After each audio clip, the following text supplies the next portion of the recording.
राम।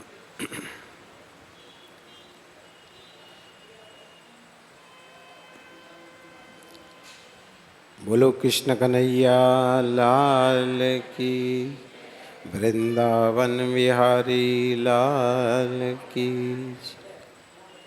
आइए मन और वाणी को पवित्र करने के लिए प्रभु नाम स्मरण सब मिलकर के करें।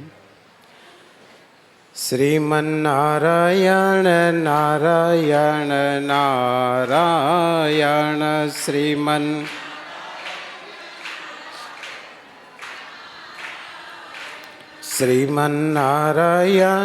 नारायण नारायण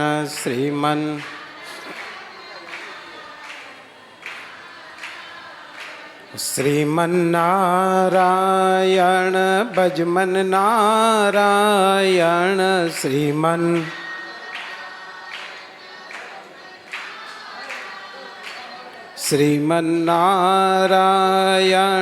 भजमन नारायण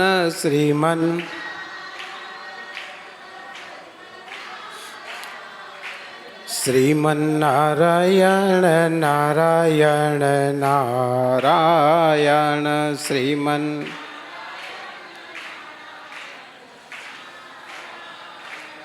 श्रीमन्नारायण नारायण नारायण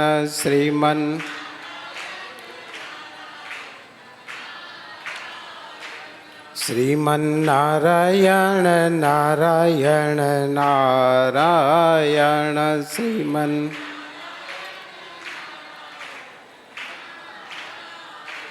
ब्रह्म नारायण विष्णु नारायण ब्रह्म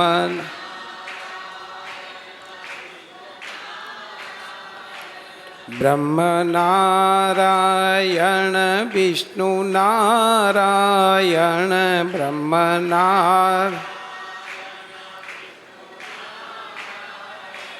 शिव नारायण नारायण नारायण श्रीमन्नारायण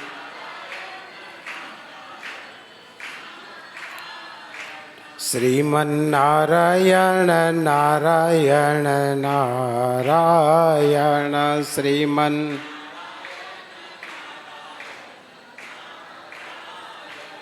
राम नारायण कृष्ण नारायण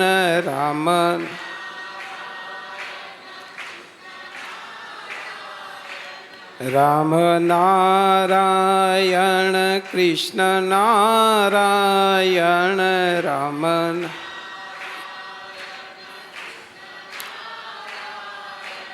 लक्ष्मी नारायण नारायण नारायण लक्ष्मी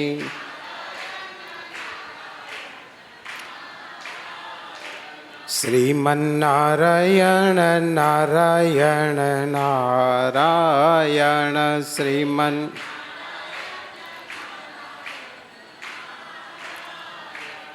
अग्नि नारायण वायु नारायण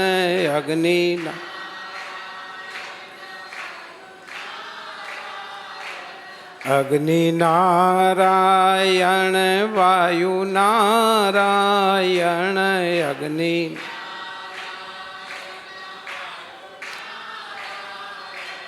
जल नारायण नारायण नारायण जल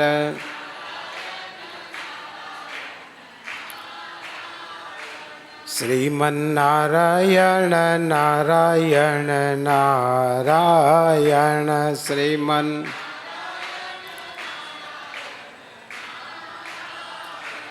श्रीमन्नारायण नारायण नारायण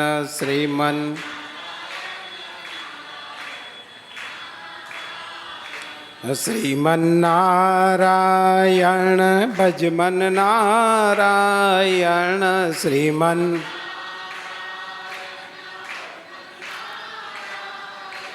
श्रीमन्नारायण भजमन नारायण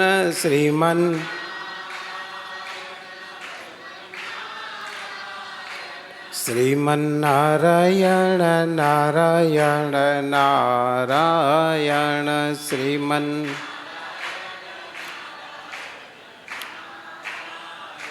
श्रीमन्नारायण नारायण नारायण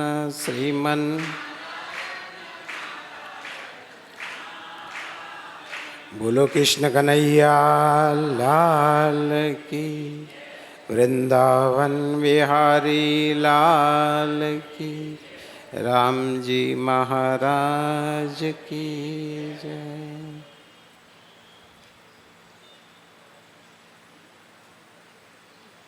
ध्येयं सदा परिभवग्नमभीष्टदोहं तीर्थास्पदं शिवविरञ्चिनुतं शरण्यं मृत्यार्तिहं प्रणतपालभवाब्धिपोतं वन्दे महापुरुषते चरणारविन्दम् अखिलदुरितपुञ्जं ध्वंसनं देहभाजां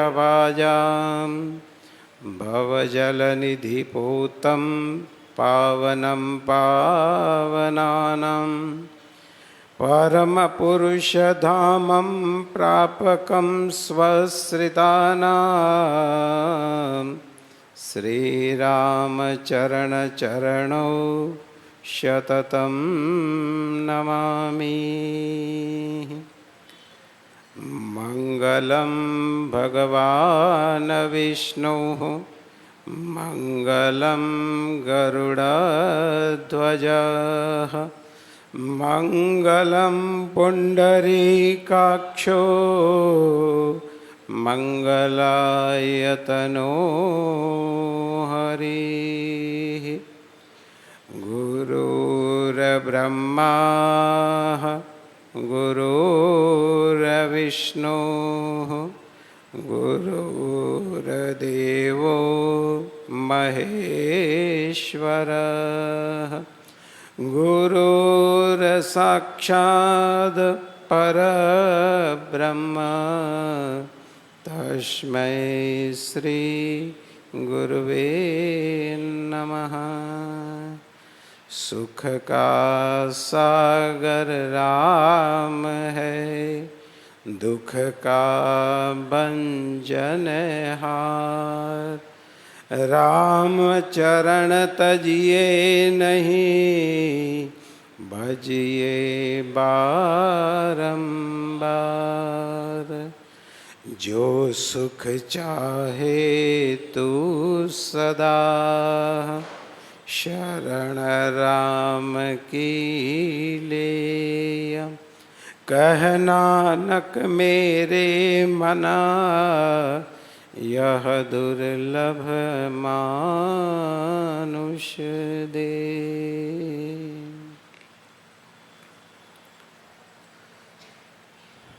परम श्रद्धालु भक्तवृंद, भगवत अनुरागी, धर्म प्रेमी भक्तजनों, जगत जननी माता स्वरूपा, भक्ति स्वरूपा, शक्ति स्वरूपा माता और बहनों, सर्वप्रथम श्री सद्गुरु महाराज जो ज्ञान के दाता, बुद्धि के प्रदाता, ऐसे श्री सद्गुरु महाराज के श्री चरण कमलों में शतकोटि कोटि प्रणाम।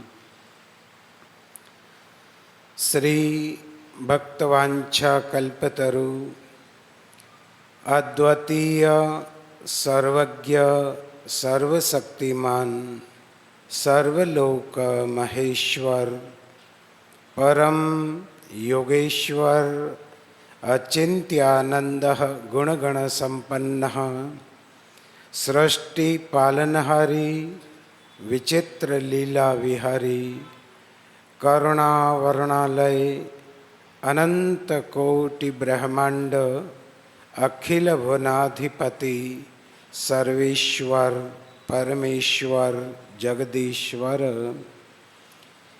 दयामय सदचितानंद घन परम पिता परमात्मा के पुनीत पावन दिव्य श्री चरण कमलों में श्रद्धा भक्ति प्रीति पुरस्सरह विनया वनत प्रणाम प्रस्तुत करते हुए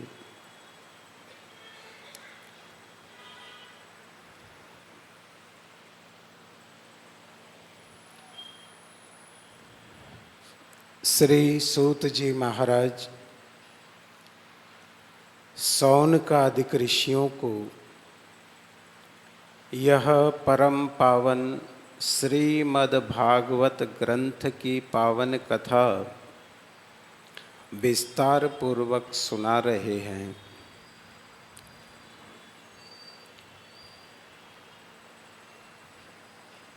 भागवत के प्रारंभ में जहाँ महात्म्य की हम चर्चा कर रहे थे, उसी को आगे बढ़ाते हुए आत्मदेव ब्राह्मण का सर्वोत्पन्न नगर में निवास करने वाला कर्म कांड से परिपूर्ण वेद पुराण उपनिषद इन सब का विद्वत ब्राह्मण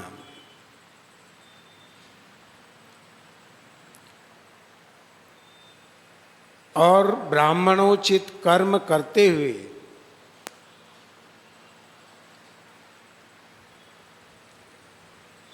जो ब्राह्मण के 12 कर्म होते हैं, यज्ञ करना, यज्ञ कराना, दान देना, दान लेना,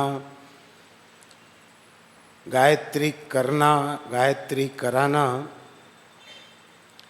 ये सारे कर्म ब्राह्मण के होते हैं। वो सारे कर्म ब्राह्मण के करते हुए आत्मदेव ब्राह्मण अपने परिवार के अंदर रहते हुए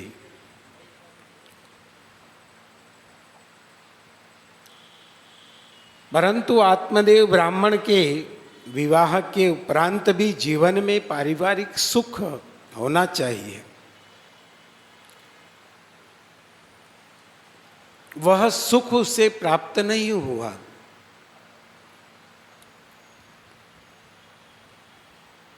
स्त्री का भी एक सुख है, जहां पर 6 सुख बताए गए हैं और उन सुखों के अंदर पहला सुख निरोगी काया, हमारा जो शरीर है यह स्वस्थ रहे, निरोग रहे तो सब कुछ होता है। और शरीर में अगर रोग है, बीमारी है, तो न हम पूजा कर सकेंगे, न कहीं जा सकेंगे, न कोई हम कार्य कर सकते हैं, कहीं हमारा मन लगता ही नहीं है।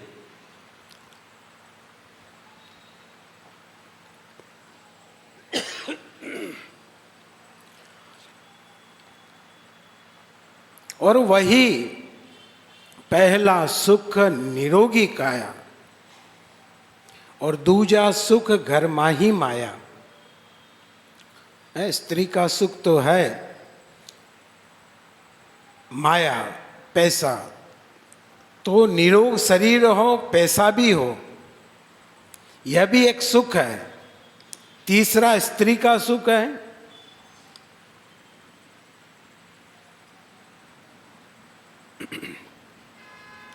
जो हमारे प्रत्येक कार्य के अंदर सहभागिता प्रदान करे, है ना।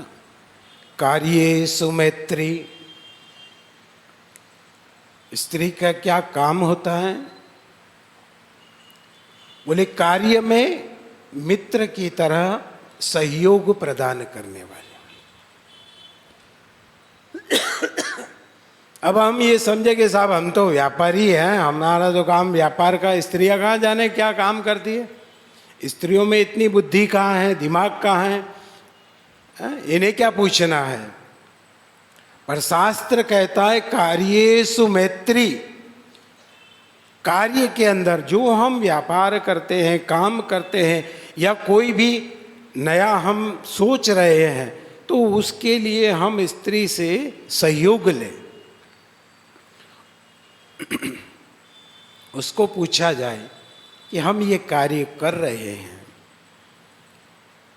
क्योंकि घर की लक्ष्मी कौन है? स्त्री है। अगर वह हाँ करती है तो उसमें हमारी वृद्धि होगी, और अगर वो मना करती है फिर काम करो। कार्येषु मैत्री, वो मित्र की तरह हमें हर कार्य में सहयोग प्रदान करे। और उसका भी कर्तव्य है, स्त्री का भी कर्तव्य है कि वह सहचारिता, मित्र की तरह, कार्य में मित्र की तरह, पति पत्नी का संबंध नहीं, वहां मित्रता है। कार्येषु मैत्री और करणेषु दासी।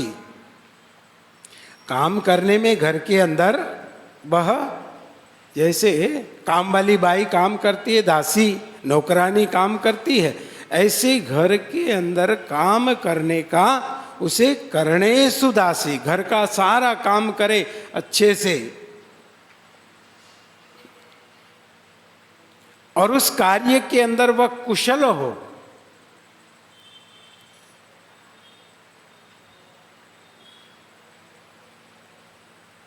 तो यहां कि भाई कार्य, आजकल तो पता नहीं क्या भाई नौकरी का ऐसा चलन चला है कि भाई पहले जॉब, हाँ, लड़की को इतना पढ़ाओ कि वो कहीं ना कहीं जॉब करे, सर्विस करे, घर का काम आए कि नहीं आए कोई बात नहीं, हाँ? वो सीखने की कोई, पहले हमारे यहाँ घर का कार्य भी सिखाया जाता, पढ़ाई के लिए कोई मना नहीं है, घर का कार्य भी उन्हें सिखाया जाता था कि भाई ये तुम्हारे काम में आने वाली वस्तु है। पर आजकल का तो नया सिस्टम चला है, ये हम काम थोड़े ही करेंगे। बर्तन मांजना, अरे ये काम हमारा नहीं है, झाड़ू लगाना हमारा काम नहीं है। अरे कई को तो खाना बनाना भी नहीं आए घर के अंदर। एक जगह हम गए थे तो नई नई शादी करके बहू लाए ना, तो ग्वालियर की साइड की बात है, और वो नई नई बहू आई तो हम लोग चले गए, तो गुरुजी भी थे साथ में। तो ससुरे ने आकर के अपनी नई बहू से कहा, बहू आज तुम्हारी मम्मी कहीं गई है तो तुम एक काम करो, हमारे यहाँ मोंडे आए हैं, संत को मोंडा कहते हैं, संत आए हैं तो इनके लिए तुम खाना बना दो। ये हम सब्जी लेकर के आए हैं और मिठाई नमकीन हम घर बाजार से ले आएंगे, तुम रोटी और सब्जी बना दो। तो वो बहू हाँ तो कर लिया। अब वो सब्जी को थाली में लेकर के बैठी है और सिर पकड़ करके बैठी है। देखे बैठे बैठे बहुत देर हो गई, तो पड़ोसन पास के उसने ऊपर से झांक करके कहा, बहू रानी क्या कर रही हो, आज सुबह का खाना बन गया? अरे जी, बोले कहाँ खाना बन गया, मेरा ससुर पता नहीं दो मोंडे को कहीं से ले आया, दो बाबा जी को ले आया, और उसने कहा कि खाना बनाओ। अब खाना बनाओ तो मैंने पूरी पाक शास्त्र की किताब पढ़ ली, पर इसमें कहीं ये नहीं लिखा कि इसको कौन से पाउडर से धोऊं, सब्जी को डिटर्जेंट कौन सा वापरूं, कौन सा और इसमें ये तो लिखा ही नहीं।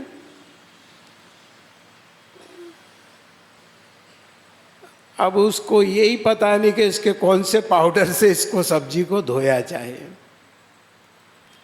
वो नहीं बना सकी रोटी सब्जी, उसको कभी ये संस्कार हम ये भी साथ में दे। पढ़ाई लिखाई तो आवश्यक है, पर घर का काम हम उन्हें अवश्य सिखाएं। घर का कार्य करना बहुत आवश्यक है।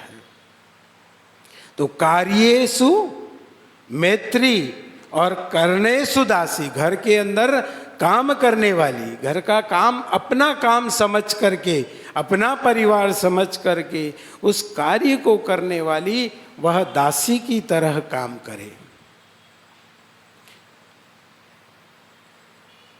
तो वह स्त्री है, सहचारिणी है, संघनी है।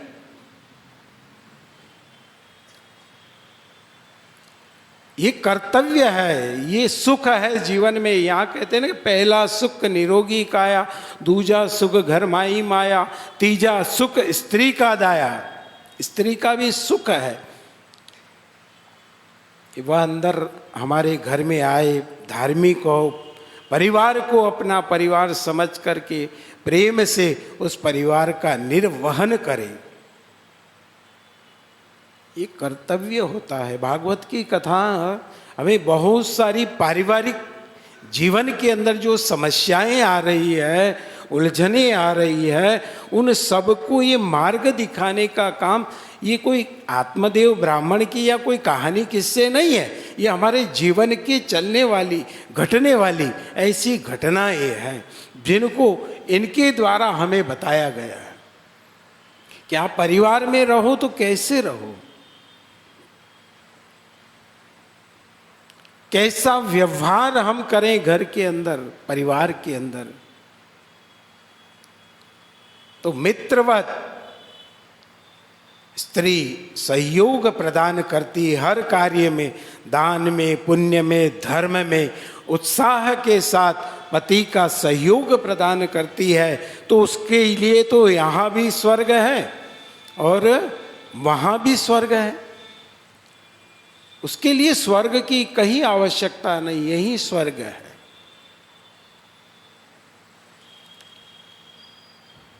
परंतु आत्मदेव ब्राह्मण के जीवन में ये पूर्व जन्म के अनुरूप, ये भी हमारे कोई न कोई ऐसे कर्म होते हैं। 7 जन्म हमारे, जो इन 7 जन्मों के कर्म, उनकी सजा हमको इस जन्म में मिलती है। अब हम ये सोचे कि हमने तो अभी अच्छे अच्छे कर्म किए हैं, परंतु फिर भी हमारे जीवन में तो ऐसा लिखा हुआ आया, हमारे साथ ऐसा हो गया, हम इतने धार्मिक हैं, हम इतने भजन करते हैं, हाँ? हमने तीर्थ किए हैं, हमने दान किया, हमने ये किया, परंतु केवल इसी जन्म का नहीं, पूर्व जन्म का, वो भी हमें पूर्व जन्म का हिसाब करना पड़ता है। उसके हिसाब के अनुरूप हमें ये सब सारे रिश्ते, नाते, संबंध, ये सब पूर्व जन्म से मिलता है। ये जन्म जन्मांतरों के संबंध बताए गए हैं। तो हमने पिछले जन्म में क्या किया वो तो अपने को पता ही नहीं है। हमने किसके साथ में क्या किया, तब उसकी सजा तो भोगना पड़ेगी ना। इसलिए हो सके तो इस जन्म में भी हम अच्छा कार्य कर सके, बुरा नहीं करें, किसी का भला भी नहीं करें तो कोई बात नहीं, परंतु अपने हिसाब से सत्य के साथ, नियम के अनुरूप हम अपने जीवन का यापन करेंगे तो हमारा अगला जीवन भी अच्छा मिलेगा। इस जन्म के कर्म हमारे अच्छे होना चाहिए। अच्छे कर्म करो जीवन में। तो ये आत्मदेव ब्राह्मण ये विद्वान है, समझता है कि भाई पूर्व जन्म के अनुरूप हमें ये कुछ न कुछ हमारी गलती हुई होगी, हमारी कोई न कोई भूल हुई होगी, जिसके कारण से हमको सजा मिलती है।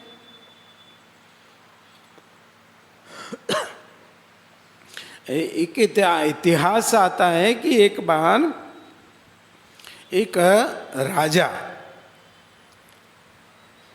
घूमते हुए हिमालय में गया। तो एक हिमालय में बहुत बड़े ऋषि थे, ऋषिकेश से ऊपर, वहाँ तपस्या कर रहे थे। तो ये राजा तीर्थ यात्रा करते करते वहाँ पहुँच गया। तो वहाँ पहुँचा तो उन ऋषि को देख करके राजा बड़ा प्रभावित हुआ। वो कितने तपस्वी संत हैं, इनका मुखमंडल कितना तेज है। तो राजा ने गुरु मंत्र नहीं लिया था, तो उसने सोचा कि इतने अच्छे संत हैं, तपस्वी संत मिले हैं, तो चलो आज इनसे गुरु मंत्र ले लेते हैं। तो राजा ने गुरु महाराज से हाथ जोड़ करके कहा, गुरुदेव आप मुझे गुरु मंत्र प्रदान करें। तो संत ने पहले तो मना कर दिया कि भाई नहीं नहीं, हम गुरु मंत्र नहीं देंगे, क्योंकि गुरु मंत्र प्रदान करना, किसी को गुरु दीक्षा दे देना, उसके बाद में वो क्या कर्म करता है, अगर वो बुरे कर्म करता है तो उसके आधा पाप गुरु जी को भी भुगतना पड़ता है ना। हम कई बार कहते हैं कि ये तो इतने अच्छे महात्मा थे, इतने अच्छे संत थे, वो बेचारे की हालत देखो कैसी हो गई। अब कहाँ हो गई, तुम लोगों ने कर दी, पता नहीं तुम क्या क्या पाप करते हो। गुरु जी तो बना लेते हो, उनको कंठी पहन लेते हो तुम, उसके बाद में क्या क्या कर्म करते हो। अब बेचारे वो संत कितनी भी साधना करे, तपस्या करे, तो अब पाप तो सब उनको भुगतना पड़े। तो गुरु जी ने कहा, भाई महात्मा ने राजा से कहा कि नहीं नहीं भाई, हमको कोई चेला बनाना नहीं है, इस संसार के अंदर बहुत महात्मा होंगे, वहाँ कहीं भी तेरी इच्छा हो उनसे गुरु मंत्र ले ले, हम तो कोई गुरु मंत्र देने वाले नहीं हैं।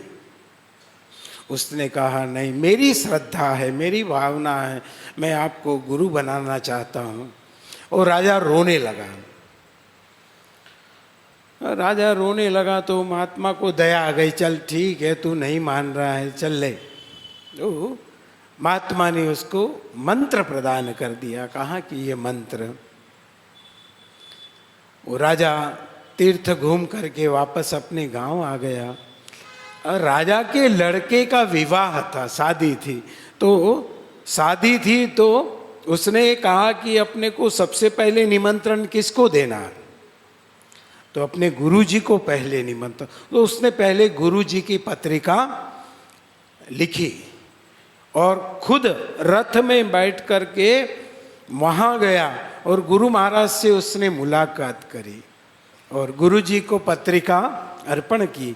गुरुदेव, ये पहली पत्रिका मैंने आपके लिए निकाली है, आप मेरे पुत्र के विवाह में आएंगे तो बहुत अच्छा लगेगा। और गुरुजी ने कहा, भाई ये तुम्हारे सांसारिक लोगों के काम है, विवाह शादी में हम कहाँ जाएंगे, तुम्हारे करो, मौज मस्ती करो, जो तुम्हारे करना है। हम लोग तो इन चीज़ों से दूर हैं, हमने संसार का त्याग कर दिया, छोड़ दिया, तो हमें कोई लेना देना नहीं। राजा ने कहा, नहीं आप नहीं आएंगे तो हम हमारे लड़के की शादी नहीं करेंगे, आपको आना पड़ेगा।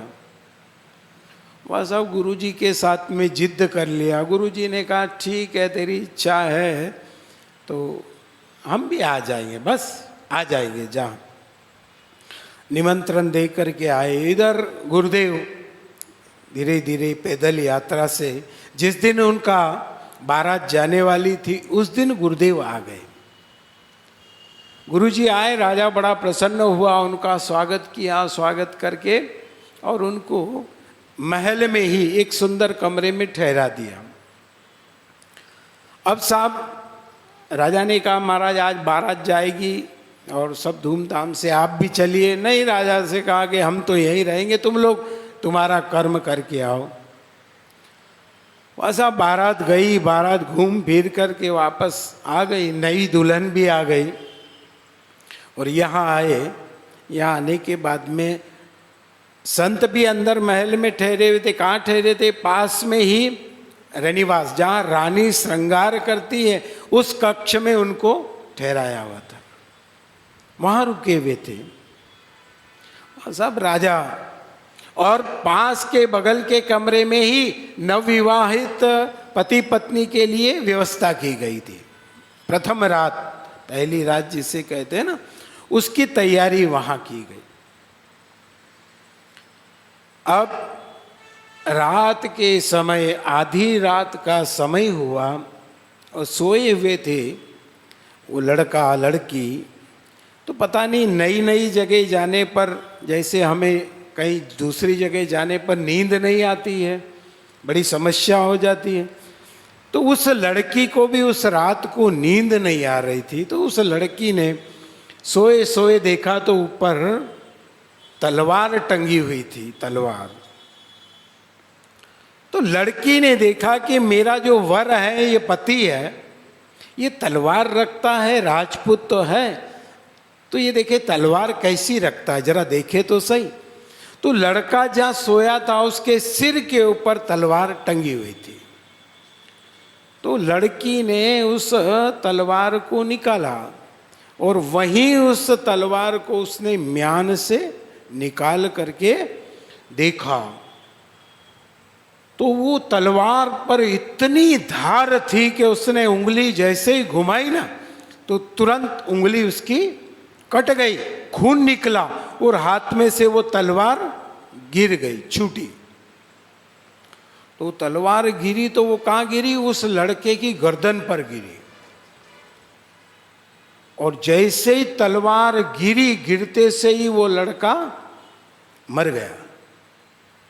अब लड़की ने देखा कि बाप रे बाप, पहली रात और प्रथम रात को ये हो गया, अब क्या करें? बड़ी गड़बड़ हो गई, अब क्या करूं? फिर उसने निर्णय लिया कि चलो एक काम करो। तो उसने क्या किया, अपने आभूषण तोड़ लिए, बाल बिखेर लिए, साड़ी फाड़ ली, सब कपड़े फाड़ लिए, सारे बार बिखेर दिए, आभूषण बिखेर दिए और जोर जोर से दरवाजा खोल करके रोने लगी, चिल्लाने लगी, अरे क्या हुआ, क्या हुआ, क्या हुआ, क्या हुआ, क्या हुआ? उधर से राजा भी आ गए, रानी आ गई, नौकर चाकर दौड़े, आसपास से सभी लोग आए। क्या हुआ? ये लड़की रोते रोते कहती, देखो। अरे पर हुआ क्या, किसने किया ये सब? बोले पता नहीं, अंधेरा था, देखा नहीं मैंने ज्यादा तो, परंतु देखा कि एक बाबा जी जैसा था, बड़ी बड़ी जटा उसकी थी और उसने ऐसा एक महात्मा जैसा एक बाबा जी दिख रहा था और वो मेरे साथ जबरदस्ती करने की कोशिश करने लगा। मैंने ऐतराज किया और इन्होंने भी इसका ऐतराज किया तो इसकी गर्दन काट दी। अब महल के अंदर बाबा जी कौन? तो राजा के गुरु जी। अब उनके सिवाय कोई था ही नहीं मां। अरे राजा ने कहा, बेटा तुमको शायद दिखा नहीं होगा। अरे मुझे पता है, उनके बड़े बड़े जटा है, ऐसा है वैसा है, ये हुलिया उसने। अब वहाँ कई लोग थे, मंत्री थे, नौकर चाकर, सब कहने लगे महाराज क्या पता, बाबा लोगों का कोई भरोसा नहीं है, हो सकता है महाराज ऐसे ही हो। अरे बोले वो हिमालय में रहते। अरे तो हिमालय में रहते तो क्या हो गया, ऐसे ही होंगे, किया होगा। वो सारे लोग बदल गए। राजा ने कहा नहीं, मुझे पूर्ण विश्वास है कि मेरे गुरुदेव जो संसार में नहीं रहते हैं, एकांत में रहने वाले, मेरे कहने से तो वो विवाह में आए, वो तो आ ही नहीं रहे थे। और मैंने उनको बार बार प्रार्थना करी, जब जा कर के तो वो आए। बोले नहीं साहब, हो सकता है। अरे साहब, लोग माने ही नहीं और कि उनको गिरफ्तार कर लिया जाए। महात्मा को साहब सिपाहियों ने पकड़ लिया, न्यायाधीश को बुलाया और न्यायाधीश से बुला करके कहा कि बताओ बलात्कार करने वाले को क्या सजा दी जाती है। तो न्यायाधीश ने न्याय की पुस्तक के अनुरूप कहा कि उसके दोनों हाथ काट दिए जाए। महात्मा जी के दोनों हाथ काट दिए और उनको महल से बाहर निकाल दिया। अब संत वहां से थोड़ी दूर पर गए और जाकर के एक वृक्ष के नीचे बैठ करके विचार करने लगे, ये क्या हुआ। उनके तो कुछ समझ में ही नहीं आया, क्या हुआ क्या नहीं हुआ, कुछ नहीं। क्या हुआ, क्या घटना घटी, कुछ समझ में नहीं आया। वहां वृक्ष के नीचे खून बह रहा है और संत बैठे हैं। तो उस समय एक राहगीर उधर से निकला, ब्राह्मण था। उसने संत के ये हाथों से खून टपकते हुए देख करके कहने लगा, महाराज क्या हुआ? बोले, यह तो हम भी जानना चाहते हैं कि भाई ये हमारे साथ हुआ क्या, हमें किस बात की सजा मिली। तो उस ब्राह्मण ने कहा, महाराज एक काम करो, एक काशीपुरी के अंदर एक बहुत बड़ा पंडित है, काशीपुरी में इतना बड़ा पंडित है कि वो 7 जन्म पहले भी अगर तुम्हारी कोई घटना घटी होगी तो वो बता देगा। इतना बड़ा ज्योतिष का वो बहुत बड़ा ज्ञाता है। काशीपुरी के अंदर तो साहब संत ने कहा कि ऐसा है ब्राह्मण? बोले हाँ ठीक है, चला जाए। वो संत वहां से चल करके काशीपुरी आए।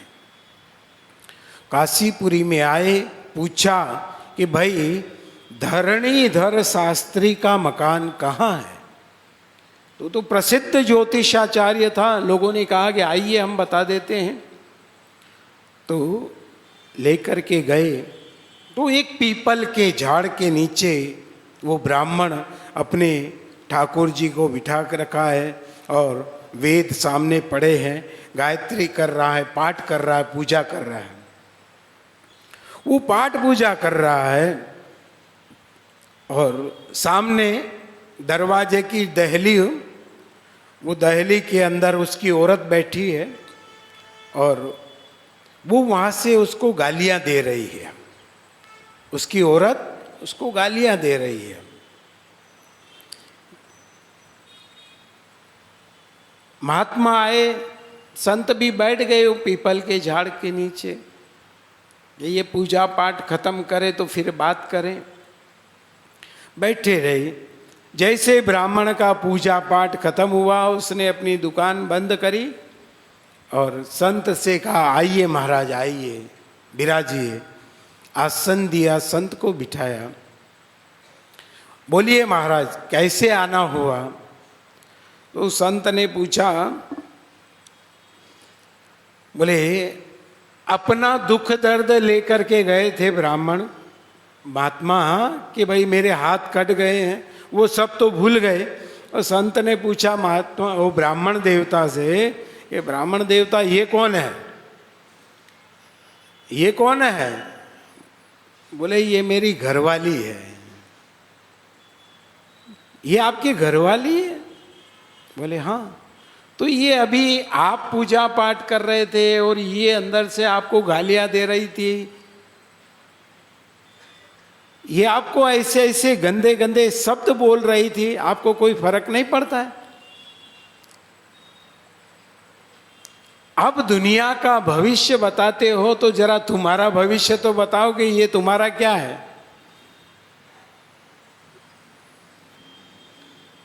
ब्राह्मण ने कहा कि महाराज देखो, ये मेरे को पता है कि ये मेरे पूर्व जन्म का कर्म है मेरा। बोले ये पूर्व जन्म के अंदर मेरी जो औरत है ना, ये गधेड़ी थी, गधेड़ी, ये गधेड़ी थी। और ये पहले जमाने में कुमार उनके ऊपर काम लिया करते थे, सामान इधर से इस गांव से उस गांव, इधर से उधर, इधर से उधर। वाहन नहीं थे तो उन गधों के ऊपर ही सामान लेकर के इधर से उधर जाया जाता था। तो इसके ऊपर इतना सामान लाद लाद करके इसकी पीठ के ऊपर घाव हो गया था, घाव, उसमें घाव कीड़े पड़ गए। तो जो इसका मालिक था ना गधेड़ी का, उसने इसको घर से निकाल दिया। अब ये घूमती है, इधर उधर जाती है, इधर जाती है। तो महाराज मैं कागला था, कागला क्या था? कौवा। मैं कागला था। तो ये गधेड़ी जहाँ जाती ना, तो इसकी पीठ के ऊपर घाव था, तो मैं उसके ऊपर बैठ करके उसमें चोंच ऐसे वो चोंच मारता, मैं रोज चोंच मारता। ओ ये गधेड़ी को बहुत तकलीफ होती, ये इधर से उधर भागती दौड़ती, मैं फिर उड़ करके इधर जाता, फिर इसकी पीठ पर चला जाता, फिर जा करके चोंच मारता। मैं रोज इसको परेशान करता था, रोज परेशान करता था। करते करते एक दिन क्या हुआ कि मैंने इतनी जोर से चोंच मारी कि मेरी चोंच इसके कहीं हाड़के में फंस गई। अब मैं चोंच निकालूं तो निकले नहीं, और ये गधेड़ी को बहुत तकलीफ हुई, बहुत तकलीफ हुई। तो ये भागी, दौड़ी, इधर उधर चिल्लाते हुए दौड़ी, और दौड़ करके जा करके गंगा के अंदर जाकर के कूद पड़ी।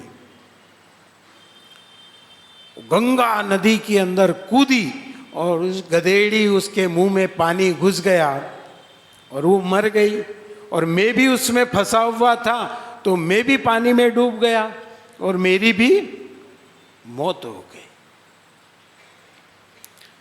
पशु योनि तो थी, परंतु गंगा के अंदर डूबकर मरने से भगवान की दया से मैं वो ब्राह्मण बना। कागला था मैं ब्राह्मण बना, और वो गधेड़ी थी वो मेरी देवी बनी है। तो पहले मैं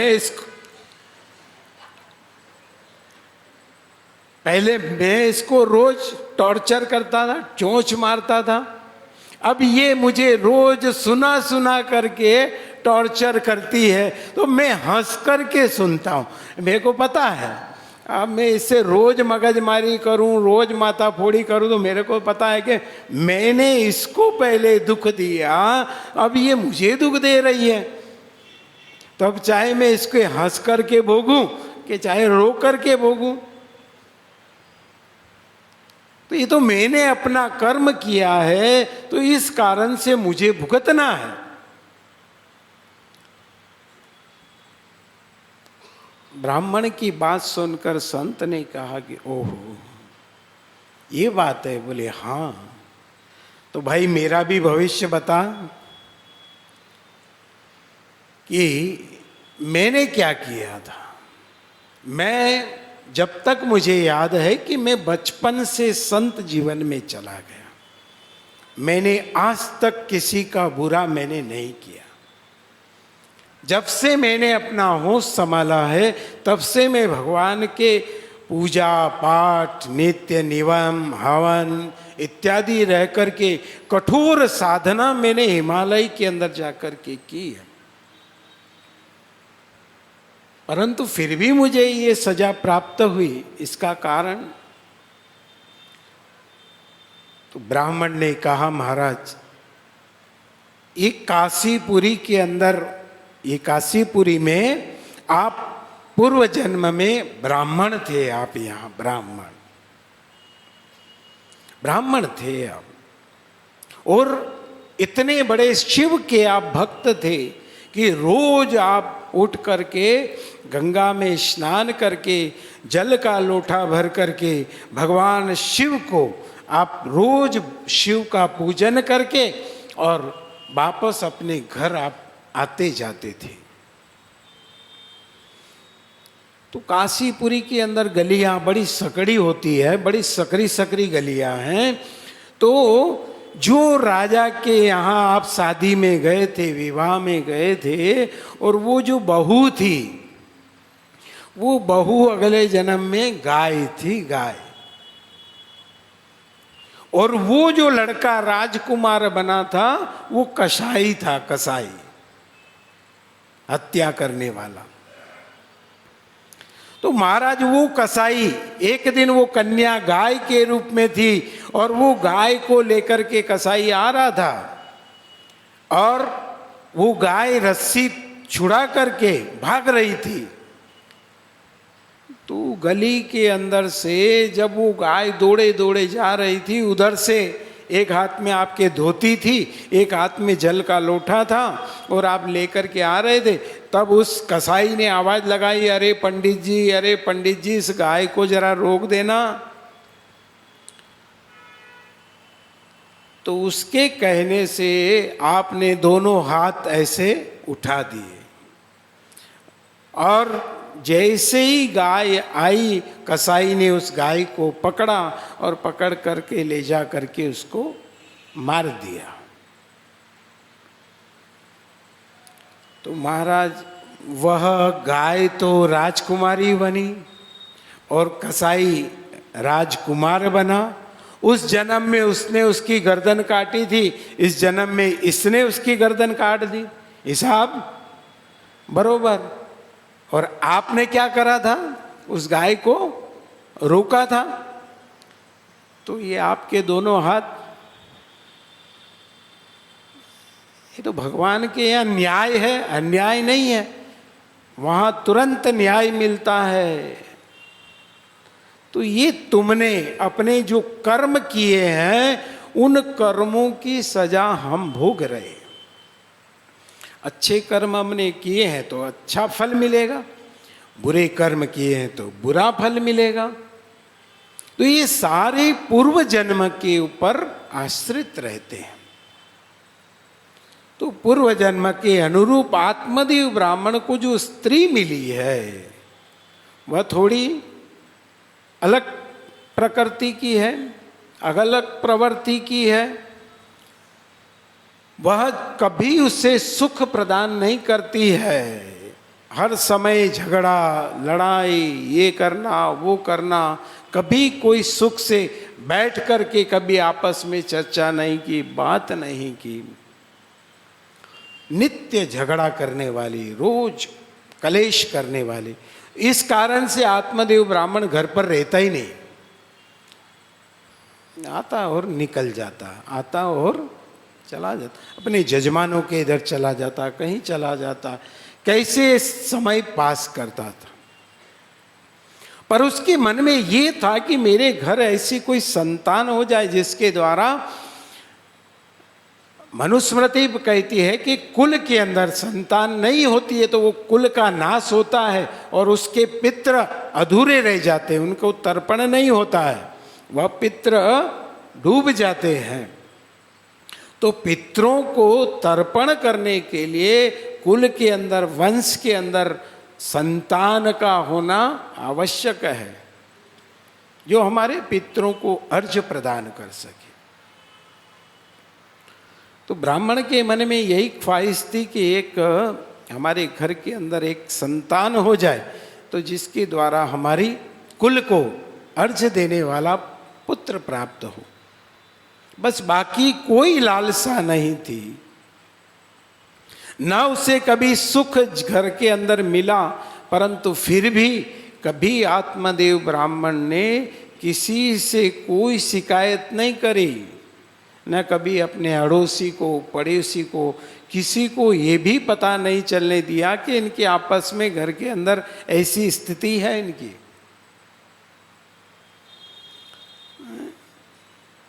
तो यहाँ पर बहुत सुंदर आत्मदेव ब्राह्मण की जो कथा प्रेरणा प्रदान करती है कि हम परिवार में रहे तो कैसे रहें। स्त्री पुरुष रहते हैं, लड़ाई भी हो तो पड़ोसी को पता नहीं चलना चाहिए कि इनकी लड़ाई हुई आज। हाँ, शांति से बैठ करके और हर समस्या का समाधान किया जाता है। हाँ, लड़ाई झगड़ा नहीं, शांति। हाँ, वो एक नहीं तो एक जज के पास में एक आवेदन आया कि भाई हमको तलाक चाहिए। तो वो आदमी ने बोला क्यों? बोली मेरी औरत रोज मेरे ऊपर बर्तन खींच करके फेंक कर मारती है। तो कितने साल हो गए? बोले 15 साल हुए। तो तुम अब तलाक मांगने आ रहे हो, पहले क्यों नहीं आए? बोले पहले तो मैं बच जाता था, पर अब इसका निशाना पक्का हो गया है। अब बिल्कुल निशाने से मारती है। ऐसा नहीं होना चाहिए। परिवार कैसा होना चाहिए जहाँ परिवार के अंदर प्रेम हो, आपसी वैमनस्यता नहीं होना चाहिए, प्रेम होना चाहिए, वो परिवार है। स्त्री पुरुष का एक मता वैकुंठा में वास छता, ये हमारे यहाँ कहावत है। तो यहाँ आत्मदेव ब्राह्मण, परंतु आत्मदेव ब्राह्मण के जीवन की घटना है, उसने कभी किसी से कोई शिकायत नहीं की। इतना सब कुछ होने के बाद भी वह, परंतु केवल घर की समस्या नहीं, वो घर के अंदर एक उसने गाय रखी है, तो वो गाय भी बांझ है, वो भी कोई बच्चे को उत्पन्न नहीं करती है। पौधा लगाता है, तुलसी का पौधा लगाता है, तो पानी डालते डालते वो भी पौधा सूख जाता है। फूलों का पौधा लगाता है तो उस पे कभी फूल नहीं आते हैं, फल नहीं आते हैं। इस प्रकार से जब उसका जीवन चलने लगा तो उसने देखा कि दुनिया के अंदर जो लोग होते हैं वो भी जीने नहीं देते हैं, सुख से चैन से जीने नहीं देते हैं। 2-4 साल हो जाए तो पड़ोसी पूछे, क्या कब सुना रहे हो खुश खबर, क्या बात है, क्या दिक्कत है, कोई तकलीफ है? और भाई तेरे को क्या तकलीफ है, तू तेरे मौज मस्ती में रहना। पर नहीं, अपने से ज़्यादा उसको पड़ोसियों की स्त्रियों की बड़ी चिंता रहती है। कितने हमदर्द लोग होते हैं। अपने घर पर झांकने की कोई आवश्यकता नहीं है, पुराने दूसरे के घर पर, दूसरे के अंदर उसको इंटरेस्ट होता है। ये क्या कर रहा है, क्यों कर रहा है, ऐसा नहीं करना चाहिए, वैसा करना चाहिए, ऐसा करना चाहिए। ये कई लोग इसके कारण से भी बेचारे दुखी है। बांझ स्त्री है, उसको संतान नहीं होती है, तो भी लोग उसको बेचारी को ताना मारते हैं। और ज़्यादा हो जाए, कभी 4-5 हो, इतने तेरे तो 4-5 बच्चे, और तेरे को 4-5 हो गए तो भी तकलीफ, नहीं हो तो भी तकलीफ। ये संसार की ये रीत है, रिवाज है। वहाँ इस प्रकार से आत्मदेव ब्राह्मण को भी लोग आपस में चर्चा कर कर कहने लगे, तो उसको भी बड़ा बुरा लगने लगा। उसने अनुष्ठान कराए, बहुत सारी जो विधियां होती है वो सारी, पुत्रेष्टि यज्ञ कराया, दान पुण्य धर्म, उसने सब कुछ किया, परंतु फिर भी उसको कोई संतान की प्राप्ति नहीं हुई।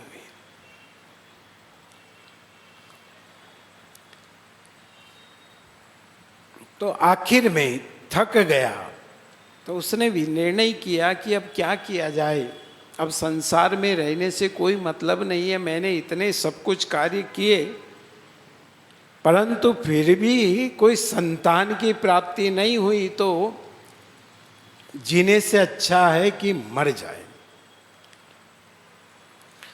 ये सबसे बड़ा घिनौना कर्म जिसे शास्त्र कहता है, सबसे निंदनीय कर्म जिसे कहा जाता है, आत्महत्या करना। ब्राह्मण ने भी निर्णय किया कि इस जीवन से अब परेशान हो गए, घर जाओ तो घर पर भी सुख नहीं, और जिस सुख के लिए बैठा हुआ था कि मुझे संतान हो जाए, और उसके द्वारा धन बहुत है, संपत्ति बहुत है, कोई कमी नहीं है, परंतु एक संतान की ही कमी है। तो आखिर ब्राह्मण ने विचार किया कि इस जीवन से अच्छा है कि इस जीवन को समाप्त कर दिया जाए। तो एक दिन ब्राह्मण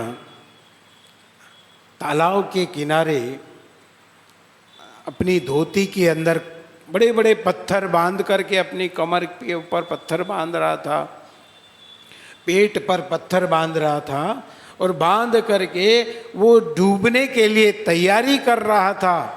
उसी समय एक संत उधर से आते हुए दिखाई दिए। वो महात्मा ने देखा कि ये, अरे कोई आदमी ऐसा हत्या करने का विचार कर रहा है, तो संत दौड़े वो दौड़े दौड़े आकर के उससे पकड़ लिया उसको, कहा क्या कर रहा है? बोले मैं मरना चाहता हूँ। अरे रुक जरा खोल। सारे पत्थर उसके खुलवाए और उसको बिठाया। संत ने कहा तू ब्राह्मण है, तेरे यज्ञोपवीत लग रहा है, गले में रुद्राक्ष की माला है और त्रिपुंड लगा है, तू कौन है? बोले मैं ब्राह्मण हूँ, कान्यकुब्ज ब्राह्मण हूँ मैं। तो तू ब्राह्मण होकर के ये कर्म कर रहा है, ये तो निंदनीय है। हम ब्राह्मण तो संसार के लोगों को मार्ग दिखाने वाला मार्गदृष्टा होता है, और वह ऐसा कर्म करे तो?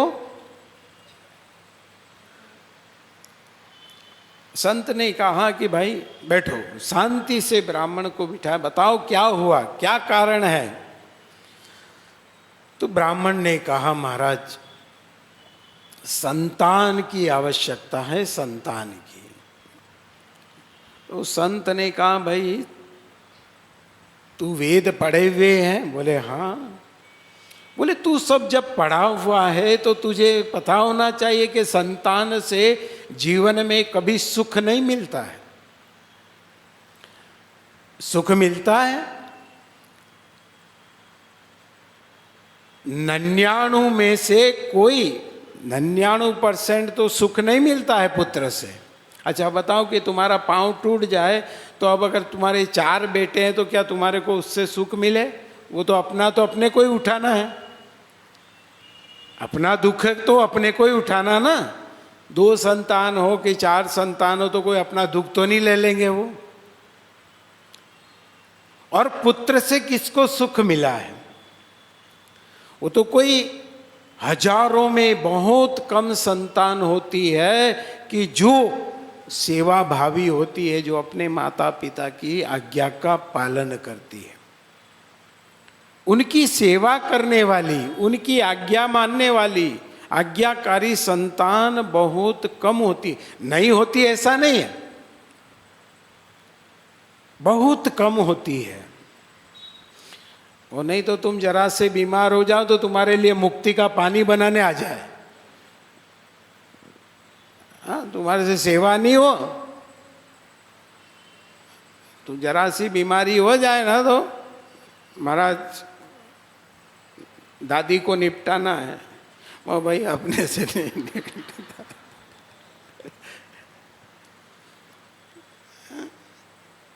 तो बहुत कम वही पुत्र जिसे माता पिता ने कितनी कष्ट के साथ उसे परवरिश किया, और वही माता पिता जब बीमार हो जाए 2 दिन 4 दिन, तुम महीने महीने तक तुम्हें बुखार होता था, ताव होता था, झाड़ा होता था, तो तुम्हारे माँ बाप तुम्हारे को कंधे पर ले लेकर कहाँ कहाँ घूमते थे, भटकते थे। इस डॉक्टर के पास नहीं, उधर उधर नहीं, उधर उधर, कोई कहे कि वहाँ ले जाओ, कहीं मंदिर में ले जाए, कहीं बाधा ले, कहीं क्या करे, कहीं क्या करे। और वो माता पिता जब बीमार हो जाए तो तुम उनके लिए शर्म आना चाहिए तुम्हारे को। उन्होंने तुम्हारे लिए कितना कष्ट देखा है, कितना तकलीफ देखी है, और तुम जरा सी उनकी सेवा नहीं कर सकते हो। उसके लिए तुम जरा सा कष्ट नहीं देख सकते हो। उन्होंने तुम्हारे लिए कितना कष्ट देखा, कभी याद करना, कभी सोचना, विचारना कि किस किस परिस्थिति से वह पूरी पूरी रात जागे होंगे, सोए भी नहीं होंगे। अभी जरा सा किसी को रात को उठाओ तो चिड़चिड़ापन करके कहेगा हैं हम दिन भर से थक गए, सोए भी नहीं क्या? और वो बेचारे उस समय दिन भर आदमी काम पर भी जाता था, शाम को तुम्हें लेकर के कहीं दिखाने भी जाए, कितना परेशान था। परंतु उन सब बातों को आदमी भूल जाता है। तो बहुत कम माता पिता की संतान ऐसी होती है कि जिनके द्वारा उन्हें सुख मिलता है, बाकी तो उन्हें कोई सुख मिलता ही नहीं।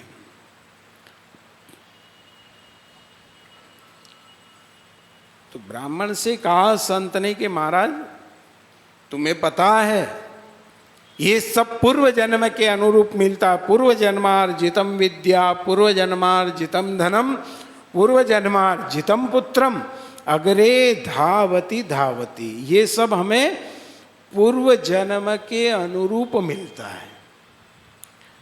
पूर्व जन्म में के अगर हमने अच्छा विद्या का दान किया है तो इस जन्म में विद्वान बनता है।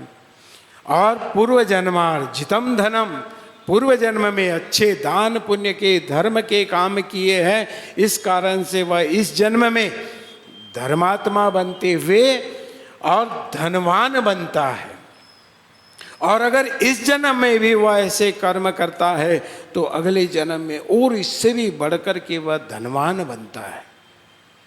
पूर्व जन्मार्जितम विद्या, पूर्व जन्मार्जितम धनम, पूर्व जन्मार्जितम पुत्रम, ये संतान पुत्र, अच्छी आज्ञाकारिणी माता पिता की सेवा करने वाली ऐसी संतान हमें पूर्व जन्म में हमने अच्छे किसी बच्चों को, अनाथ बच्चों की सेवा की हो, अनाथ बच्चों के हमने लाड़ लड़ाए हो, तो अगले जन्म में हमें सुंदर पुत्र पुत्रियों के माता पिता होने का अवसर मिलता है। पूर्व जन्मार्जितम पुत्रम अग्रे धावती धावती, ये सब आगे से आगे तैयार मिलता है।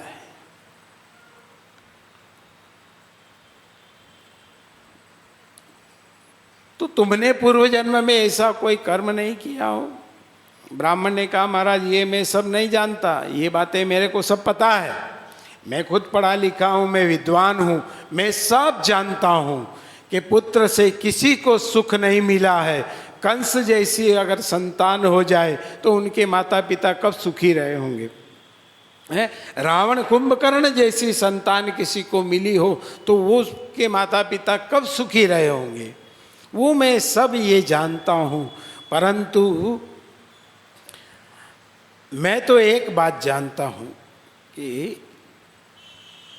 आप मेरे समक्ष आए हैं और संत, मुझे पता है कि संत हर समस्या का समाधान करते हैं। तो महाराज संत को देख करके ब्राह्मण ने पहचान लिया कि संत बहुत पहुँचे हुए हैं। उसने, ब्राह्मण ने यहाँ पाँव पकड़ लिए और कहा कि महाराज या तो आप मुझे आशीर्वाद दो कि मेरे यहाँ संतान हो। तो संत ने कहा नहीं तो, बोले नहीं तो मैं तुम्हारे नाम से डूब करके मरूंगा। पहले तो मैं औलाद के नाम से डूब कर मर रहा था, अब तुम्हारे माथे मरूंगा, ये पाप सारा जो भी है वो सब तुम्हारे को लगेगा।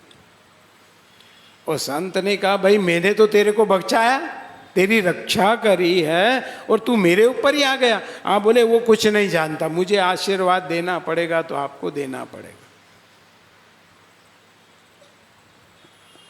उस संत ने कहा ठीक है, तू नहीं मान रहा है, ले। तो संत ने अपनी झोली में से एक फल निकाला और फल उसको ब्राह्मण को दे दिया, ला जा और देख, सुन मेरी बात, तेरी स्त्री से कहना रोज सुबह जल्दी उठे 5 बजे और उठ करके स्नान करे, पूजा पाठ करे, ओम नमो भगवते वासुदेवाय की एक माला करे, फिर और इस फल को ग्रहण करे, फिर उसके बाद रोज एक ब्राह्मण के जोड़े को भोजन कराए, गाय को भोजन कराए।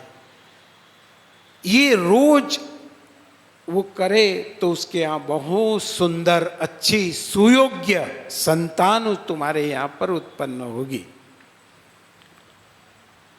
ब्राह्मण बड़ा प्रसन्न हो गया, संत को प्रणाम किया। देखो मैंने कहा था कि संत तो सब कुछ कर सकता है, मुझे पता है कि एक बार विधाता ने कर्म में लिख दिया है, उस लिखे हुए को कोई मिटा सकता है तो कोई महापुरुष मिटा सकता है, कोई संत उस लिखे हुए को मिटा सकते हैं। इतनी उनके अंदर शक्ति है, उनके अंदर ताकत है।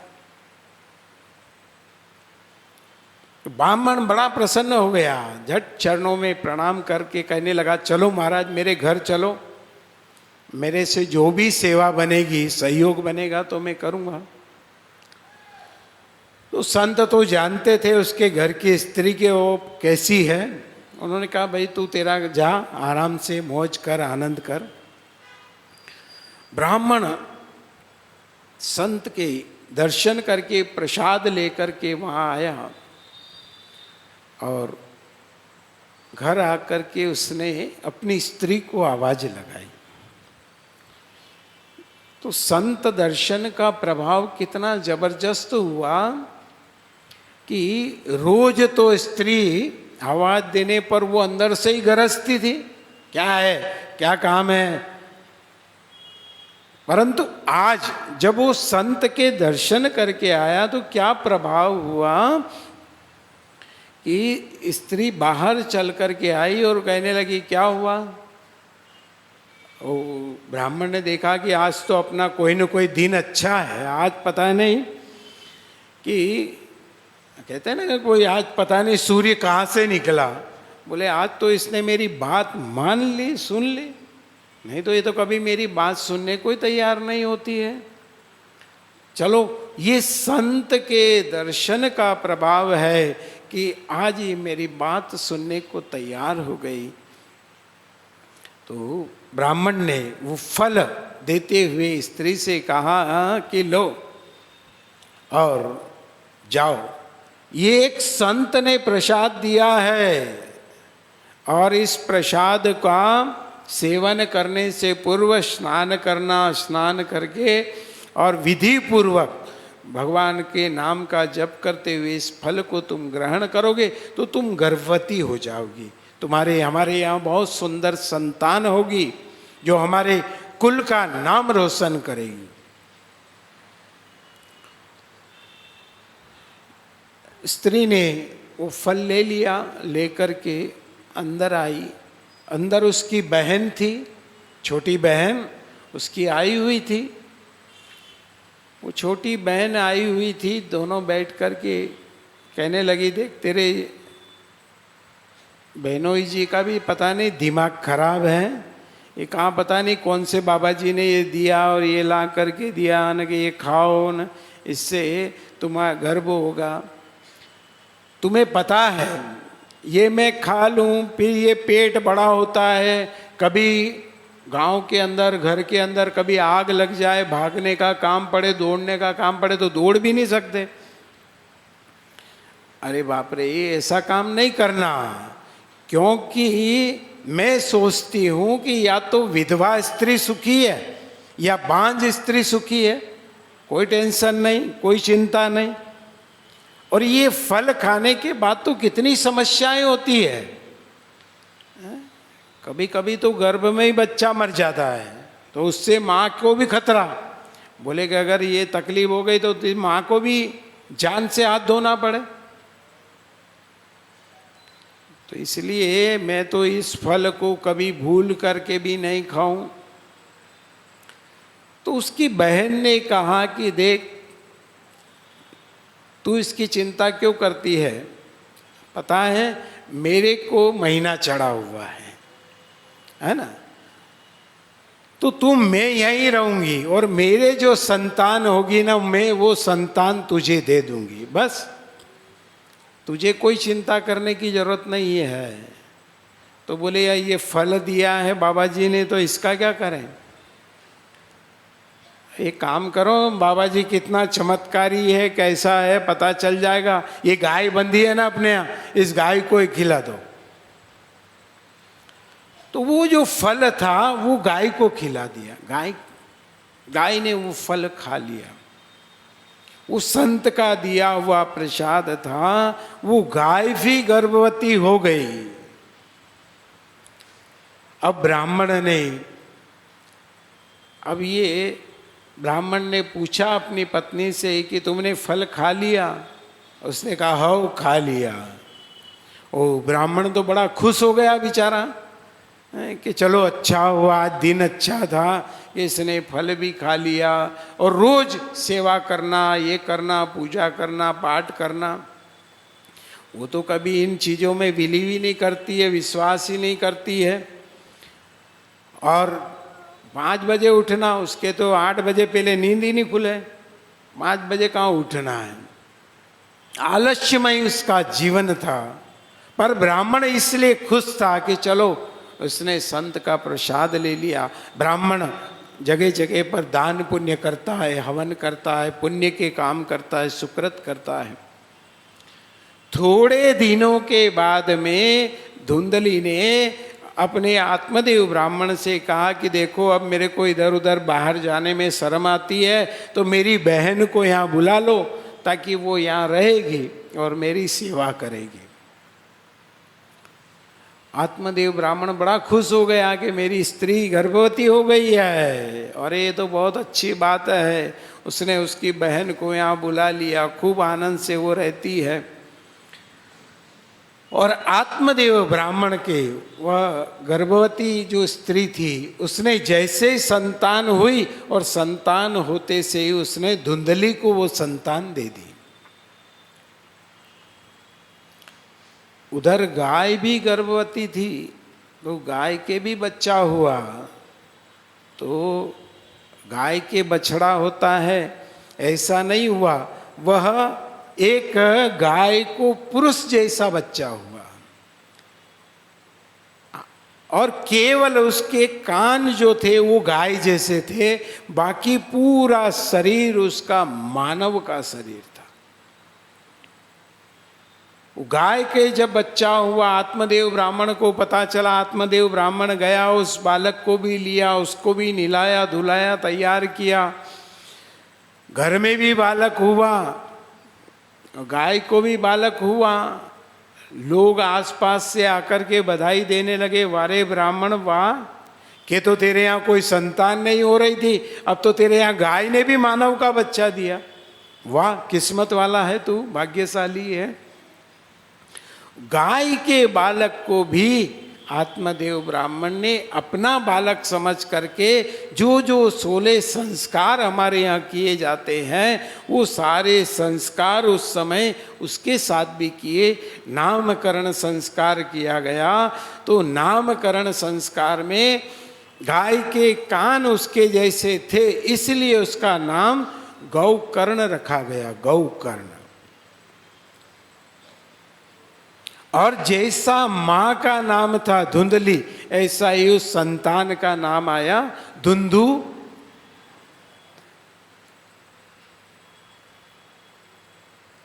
यत्र नाम, जैसा ऐसा नाम था, ऐसा कैसा ही पुत्र का भी नाम आया।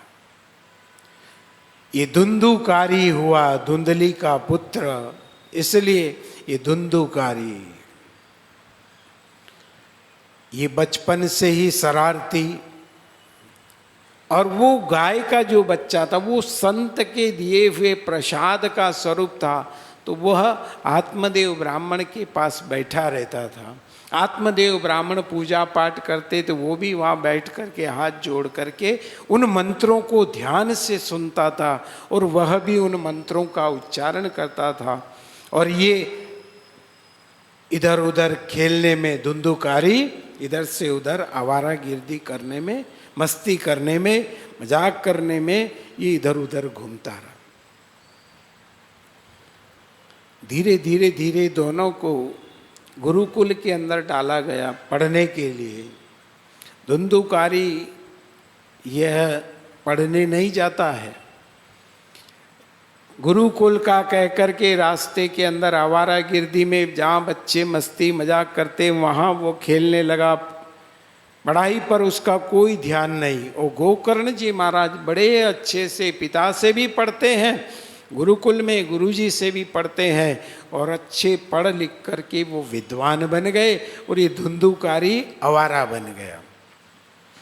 और आवारागिर्दी में भी दुर्व्यसन, दुराचार, ये सारे बुरे कर्म उसके अंदर आ गए। जीवन में एक बुराई जब आती है तो वो सारी बुराइयां अपने आप साथ में लेकर के आती है। तो धुंधुकारी के अंदर भी सारी व्यसन, जितनी बुराइयां हैं वो सब उसके अंदर आ गए। अभी ये वेश्यावृत्ति करता है, इधर उधर जुआ खेलता है, तो जुआ के लिए धन की आवश्यकता होती है, तो घर पर आकर के माँ से कहता है, माँ मुझे पैसा दे, माँ मुझे धन दे, तो माँ को हमेशा प्रिय रहती है संतान, तो माँ उसको छुपके से दे देती थी, धीरे से छुपके से दे देती थी। इस प्रकार से कई बार वह धन को ले जा करके जुआ, दुर्व्यसन, शराब में उसे समाप्त कर देता था। माँ को भी पता चला कि ये इस प्रकार से कर्म करता है, तो माँ ने कहा अब मेरे पास पैसा नहीं है, तो पिता के पास गया, आत्मदेव ब्राह्मण से कहा लाओ पैसा दो, मुझे पैसे की आवश्यकता है। आत्मदेव ब्राह्मण ने कहा भाई तुम पैसे का दुरुपयोग करते हो, बुरे कर्मों में पैसा लगाने का थोड़ा ही होता है। बोले इतना पैसा है तुम्हारे पास, क्या काम का है, लाओ पैसा दो। अरे बाद में भी तो हम इसको अपने उपयोग में लेंगे, तो तुम्हारे सामने ही ले लेते हैं, तुम्हारे लाओ ये पैसा हमको दो। अरे बोले ये हमारा कर्म नहीं है, हम ब्राह्मण हैं, ब्राह्मण का कर्म है वो ब्राह्मणोचित कर्म करो, अच्छे कार्य करो, अच्छे कार्य करो, सदुपयोग में पैसा लगाओ। परंतु वो दुर्व्यसन दुराचार में आत्मदेव ब्राह्मण से पैसे ले जाता रहा मांग मांग करके। एक दिन आत्मदेव ब्राह्मण ने पैसे देने से इनकार कर दिया, कहा नहीं है पैसे। तो उसने आत्मदेव ब्राह्मण के ऊपर हाथ उठा दिया। वो आत्मदेव ब्राह्मण को जब हाथ उठाया, तमाचा मार दिया, तब आत्मदेव ब्राह्मण विचार करने लगे कि संत ने कहा था कि भाई संतान से जीवन में कभी सुख नहीं मिलता है। वास्तविक के अंदर आज पता चला कि आज इसने मेरे ऊपर हाथ उठा दिया। रो रहे थे आत्मदेव ब्राह्मण बैठ करके। इतने में गोकर्ण जी आए और गोकर्ण जी ने आकर के पूछा पिताजी से, पिताजी क्या हुआ, क्या बात है, क्यों रो रहे हैं। बोले आज तेरे भाई ने मेरा बड़ा अपमान किया, तिरस्कार किया। तो गोकर्ण जी महाराज ने कहा देखो पिताजी आपको एक बात बताता हूँ कि आप ये सब छोड़ करके आप वन में जाकर के तपस्या करो, छोड़ दो। अब अगर संतान हमारे कहने योग्य नहीं है, हमारी बात नहीं मानती है, तो इससे अच्छा है कि या तो कहना ही नहीं और या नहीं तो कहीं चले जाना। तो हम तो आपको यही कहते हैं कि आप ये सब अपनी जो ममता है, इन ममताओं को छोड़ करके आप चले जाओ पिताजी। वन में जाकर के आप तप करें, तपस्या करें, क्योंकि एक अवस्था के बाद में ये हमें सब कुछ छोड़ करके ईश्वर का भजन करना चाहिए, ईश्वर का चिंतन करना चाहिए। धर्मम भजस्व सततम त्यजलोक धर्मान सेवस्व साधु पुरुषान जहि काम तृष्णा अन्यस्य दोष गुण चिंतन मासु मुक्त्वा सेवा कथा रसमहो नितराम पिबत्वम। जब हमारी संतान योग्य हो जाती है, काम करने लायक हो जाए, तो फिर हमें क्या करना चाहिए। तो बोले सेवा कथा ये काम करना, सत्संग सुनना, तीर्थ यात्रा करना। फिर संतान क्या कर रही है, कैसे कर रही है, घर का काम कैसे चलाएगी, कारखाना कैसे चलाएगी, सब ये वो जाने। जब वो योग्य हो गई, अच्छे से चला रही है, तो अपने को टांग फंसाने की जरूरत नहीं है, फिर बीच में बोलने की आवश्यकता भी नहीं है। हाँ, संतान अगर निकम्मी है, किसी काम की नहीं है, तो तुम वहाँ रहो और करते हो तो ठीक है। परंतु अगर संतान योग्य है, अच्छा कार्य कर रही है, घर का पूरी जवाबदारी वो संभाल रही है, तो फिर वानप्रस्थ आश्रम में व्यक्ति को प्रवेश करना चाहिए। घर में ही रहो, भले कहीं जाओ मत, परंतु घर में कुछ नहीं करना, अपना भोजन कर लिया, मजे से अपना पूजा पाठ कर लिया, कहीं सत्संग में चले गए, कहीं मंदिर में चले गए, अपनी मस्ती में मस्त रहने का। नहीं तो कई तो घर के अंदर इतने हैं, दादाजी कहाँ जा रहे हो? बोले मंदिर। ले ये आओ, जब एक दूध की कोथरी ले आना। और दादाजी भी बड़ा खुश से हो करके, अरे बोले मेरे को कोई लेना देना नहीं, तुम जानो, तुम्हारा दूध जाने हैं। पर नहीं, वो भी उनके लिए मरे, नहीं ये मेरा लड़का है, मेरा पोता है, इसके लिए तो करना पड़े। वो छोड़ने को तैयार नहीं है। यहाँ गोकर्ण जी उपदेश अपने पिता को देकर के क्या कहते हैं, पिताजी मैं आपको कुछ कहूँ ये अच्छा नहीं लगता है, शोभा नहीं देता है, क्योंकि हमने आपसे सीखा है। और छोटे मुंह बड़ी बात होती है कि जब व्यक्ति का समय हो जाता है तो उस समय पर उसे ये काम करना चाहिए जो उसको शोभा देता है। क्या शोभा देता है? बोले सेवा कथा रसमहु नितराम पिबत्वम। रोज ईश्वर के नाम का भजन करना, चिंतन करना, सेवा करना। कहीं गाय की सेवा है, दीन दुखियों की सेवा है, आश्रम की सेवा है, मंदिर की सेवा है, सत्संग है, ये कार्य करना। न कि वो क्या कर रहे हैं घर के अंदर, किस पंचायती में अपने को नहीं पढ़ना है। तो पिताजी आपका इतना बड़ा अपमान हुआ है, तिरस्कार हुआ है, तो आपकी अवस्था हो गई। आप ये सब कुछ छोड़ करके वन में क्यों नहीं चले जाते हो? अपनी ममताओं का परित्याग करो। एक न एक दिन तो छोड़ना ही है ना। ये तो सब छोड़ करके, चाहे हमने कितना भी बसाया है, तो छोड़ के तो जाना ही पड़ेगा। एक न एक दिन तो छोड़ के जाना है, चाहे तुमने कितना ही बसाया है। ये काया जो है, हमारी जो काया है, इस काया को जीव आत्मा ने पूछा कि काया मैंने तेरे लिए कितने कितने लाड़ प्यार किए हैं, मैंने तेरे लिए क्या क्या किया, तेरे को शक्त रखने के लिए मैंने भक्ष गिनो ना भक्ष गिनो, क्या खाना चाहिए नहीं खाना चाहिए वो सब भी मैंने खाया। और तुझे स्वस्थ रखने के लिए मैंने दवाइयाँ ली, च्यवनप्राश लिया, अच्छा अच्छा पौष्टिक भोजन खाया कि जिससे मेरा शरीर पुष्ट रहे, शरीर के अंदर ताकत रहे। तो काया, जब मैंने तेरे लिए इतने इतने अच्छे अच्छे, तेरे लिए मैंने तेल लगाए, उपटन लगाए, क्रीम लगाए, तुझे अच्छा रगड़ रगड़ करके नहलाया, मैंने कितना तेरा ध्यान रखा। दिन में 10-10 बार मैंने कांच में तेरे को देखा, कहीं कोई कमी तो नहीं है।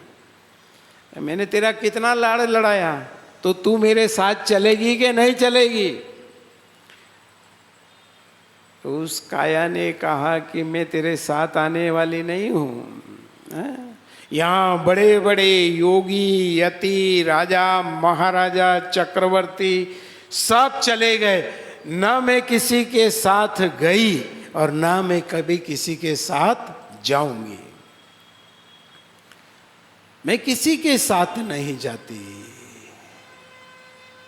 तो ये काया ने भी इस जीवात्मा को, आत्मा को कहा कि हम तेरा साथ नहीं देंगे।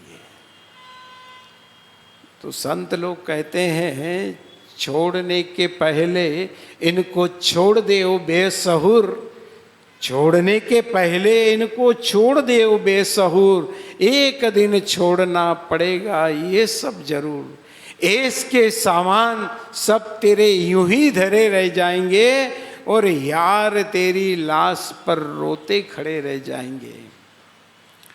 अरे पिताजी, सब छोड़ करके ही जाना है, चाहे कितने ही बंगले बना लो, कितनी संपत्ति बना लो, ये सब ऐसे ही छोड़ करके हमको जाना है। तो आप इन ममताओं को क्यों, कि ये मैंने किया है, मैंने बनाया है, इसे छोड़ने को आप तैयार क्यों नहीं होते हो? छोड़ना तो पड़ेगा। पर आदमी की जो ममताएं रहती है ना, वो ममता इतनी जबरदस्त होती है कि वो छोड़ने को तैयार नहीं होता है। नहीं छोड़े। कितना ही सुने, भले ही कितनी बड़ी बड़ी ज्ञान की बातें करो, घर के अंदर भले ही कदर नहीं है, परंतु वो कहते हैं ना कि एक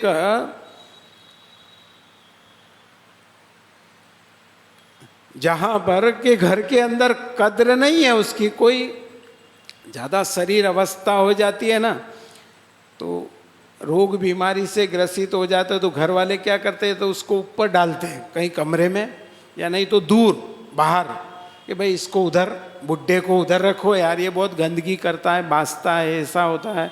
जिसने अच्छे अच्छे कमरे बनाए, बढ़िया बढ़िया एसी बेडरूम बनाए, वो सब छोड़ करके आदमी उसको एक तरफ डाले कहीं ना कहीं। वो पता है एक बुढ़ा ऐसा ही था, बहुत परेशान हो गए घर वाले, और लोगों ने कहा कि साहब इनको बीमारी ऐसी हो गई है कि छूत की बीमारी है, अगर इसके पास कोई जाएगा तो ये बीमारी उसको भी हो जाएगी, तो क्या करें। तो बोले एक काम करो, बुड्ढे को तीसरी मंजिल पे रख दो ऊपर। तो बुड्ढे को ऊपर तीसरी मंजिल पे रख दिया। अब उसके पास में टाइम से खाना पहुंचा देते हैं, पानी पहुंचा देते हैं, रख देते हैं। अब वो बुड्ढा कहने लगा यार तुम लोग तो मेरे साथ जाती कर रहे हो, मेरे सारे शरीर नहीं चल रहा है, परंतु मेरे को कई बार प्यास लगती है, तो मैं क्या करूं। तुम लोग तो सुनते ही नहीं हो, सुबह रख के जाते हो, शाम तक नहीं सुनते हो। तो उन लोगों ने क्या किया कि एक घंटड़ी दे दी, घंटड़ी आती है ना मंदिर में बजाने की, कहा कि लो ये लो, तुमको जब प्यास लगे तो बजा देना, भूख लगे तो बजा देना जब तुम्हारे को। तब वो बुड्ढा ऊपर तीसरी मंजिल पर ऊपर घंटड़ी बजाता है, कोई भी आती है, स्त्री आती है, क्या हुआ, बोले प्यास लग रही, पानी पिला देते हैं, भोजन करा देते, बाथरूम करा देते, ये सारी सुविधा वो घंटड़ी। एक दिन क्या हुआ कि एक पोता ऊपर गया खेलता खेलता, और वो पिताजी के, दादाजी के पास से वो घंटड़ी लेकर के खेलता खेलता चला गया। अब वो बुढ़ा ऊपर पड़ा पड़ा चिल्लाए बेचारा, पर नीचे तक सुने कौन। अब वो ऊपर से कहे प्यास लग रही, पानी पानी, दिन भर सुबह से शाम तक बेचारा बुढ़ा छटपटाता रहा, तड़पता रहा। तड़पते तड़पते उसने अपने प्राण छोड़ दिए। और सुबह से शाम तक औरत ने भी नहीं सोचा कि आज घंटी नहीं बजी है तो जाकर देखूं तो सही कि आज घंटड़ी क्यों नहीं बजी है। शाम को लड़के आए, उन्होंने कहा कि क्या पिताजी के हाल, बोले आज तो घंटड़ी बजी नहीं। अरे तो बजी नहीं तो इसका मतलब देखने भी नहीं जाए। जाकर ऊपर देखा तो बुढ़ा बेचारा पलंग के ऊपर मरा पड़ा हुआ है। तो कभी कभी ऐसी दुर्दशा भी हो जाए, ऐसी स्थिति हो जाए। इसलिए आज यहाँ गोकर्ण जी कहते हैं अपने पिता से कि पिताजी आप ये सब छोड़ करके और इस परिवार का त्याग कर, ममताओं को छोड़ करके आप वन में जाओ, आराम से किसी आश्रम में रह करके अपने जीवन का कल्याण करो और आपके परिवार के जीवन का भी कल्याण करो। एक न एक दिन तो छोड़ करके जाना ही है। फिर घर से अपमानित हो करके निकाल करके ले करके जाएंगे, उससे अच्छा है कि 4 आदमी के कंधे पर जाना है तो निकाल करके ले ही जाते हैं ना, है ना, कि नहीं ले जाते। उसकी इच्छा नहीं होती घर छोड़ने की, पता है, पर उसको जबरदस्ती बेचारे को लेटा करके फिर उसको बांधते भी है। ऐसा नहीं हो कि उठ जाए, वापस खड़ा हो जाए, है ना। उसको स्पेशल बांधा जाता है, बांध करके फिर उसको घर से निकाल करके लेकर के जाते हैं। और उसके उपरांत फिर हंडिया फोड़ते हैं। फोड़ते हैं ना हंडिया, किस लिए फोड़ते हैं? फोड़ते होंगे कि नहीं? हाँ, दूसरे के हंडिया फोड़ने जाए पर उसका मतलब नहीं समझेगे क्यों फोड़ते हैं। हंडिया फोड़ी जाती है। फिर भी देखो उसको घर के अंदर इतनी ममताओं में आदमी उलझा हुआ रहता है, बंधा हुआ रहता है कि वो घर छोड़ने को तैयार नहीं। उसे घर वाले भी जबरदस्ती बांध बूंद करके और निकाल करके लेकर के जबरदस्ती लेकर के जाते हैं। मन नहीं होता है उसका जाने का, घर छोड़ने का मन नहीं है। यहाँ गोकर्ण जी कहते हैं, पिताजी अब ममताओं का परित्याग करके ममताओं को छोड़ दो, और आपका अपमान हुआ, तिरस्कार हुआ, ऐसी संतान से क्या अपेक्षा रखेंगे आप जाइए और वन में जाकर के तपस्या कीजिए। तो आत्मदेव ब्राह्मण वन में चला गया तपस्या करने के लिए। गोकर्ण जी महाराज भी सब कुछ छोड़ करके तीर्थ यात्रा के लिए वो भी चले गए। अब ये धुंधुकारी ने देखा, चलो ये बाप की टेंशन थी ये भी खत्म। ये बहुत परेशान करता था, पैसा नहीं देता था, बहुत कंजूस था, मांगता था, बार बार परेशान करता पर देता नहीं था। अब सब अपने हाथ में है। बाप के मर जाने के बाद में संपत्ति का मालिक पुत्र होता है। अब पिता के चले जाने पर सारी संपत्ति का मालिक ये बन गया, तो ये और ज्यादा आवारागिर्दी में हो गया, और ज्यादा। माँ धुंधली कहती है ये मत कर, तो एक दिन उसने धुंधली को भी मारा पीटा, तो उसको भी बेचारी को बड़ा दुख हुआ कि देखो मैं कहती थी कि संतान कभी सुख नहीं देती है, तो ये आज मुझे फिर दुख मिला। मैंने गोद लिया वो संतान से भी मुझे सुख नहीं मिला, तो क्या काम की ये संतान। ये विचार करके एक दिन रात के समय धुंधली ने भी एक कुएं के अंदर जाकर के कूद गई, मर गई, आत्महत्या उसने भी कर ली। अब ये धुंधुकारी बड़ा प्रसन्न हो गया, चलो माँ की टेंशन खत्म और बाप की टेंशन खत्म, अब कोई कहने वाला कुछ नहीं, अब सब अपना है, ये सारी धन संपत्ति सब अपना है।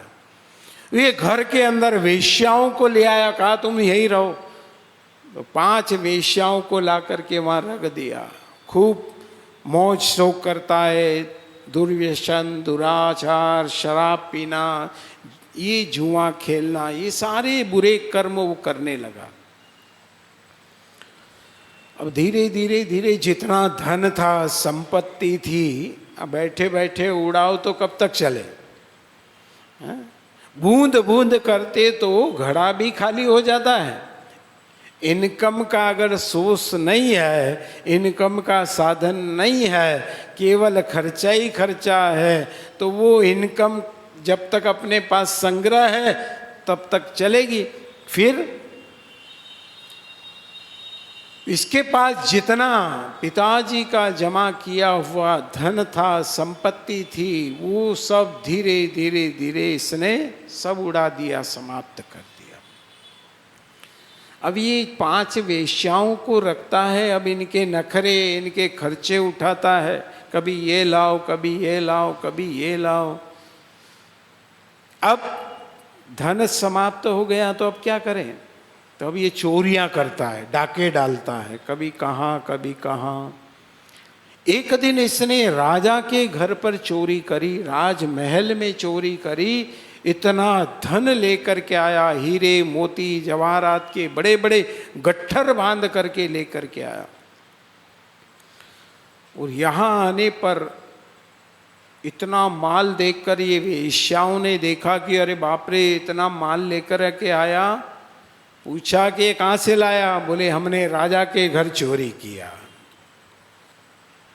अब इन वेश्याओं ने देखा कि ये राजा के यहाँ चोरी करके लाया, अगर राजा के सिपाही आए और इसको पकड़ा और इसके साथ में हमारे को भी पकड़ा तो,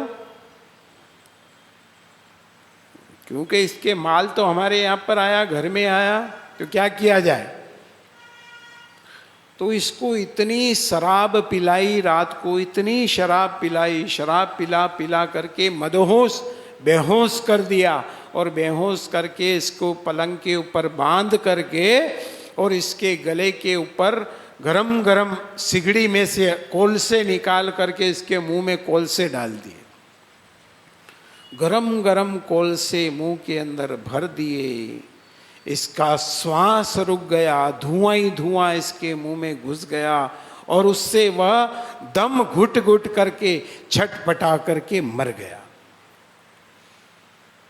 और ये वेश्याओं ने सारा धन लिया, संपत्ति ली और सब वहां से 9 2 11 सब फरार हो गए, सब चले गए। अड़ोसी पड़ोसियों को पता चला कि भाई ये तो इस प्रकार से वेश्याएं भाग गई। सब मोहल्ले के लोगों ने मिल करके उसका क्रियाकर्म कर दिया सारे,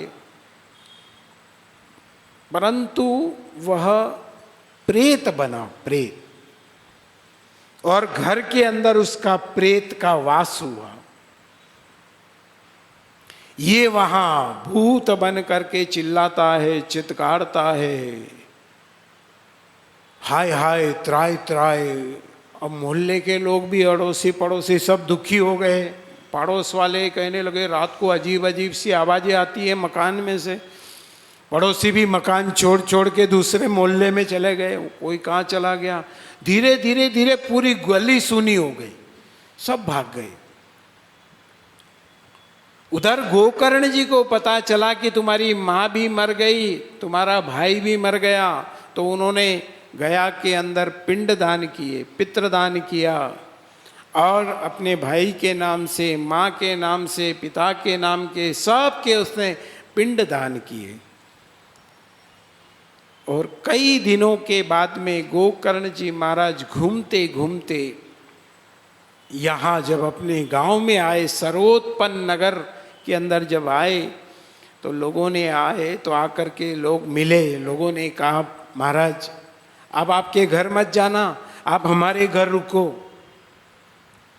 तो गोकर्ण जी ने कहा क्यों?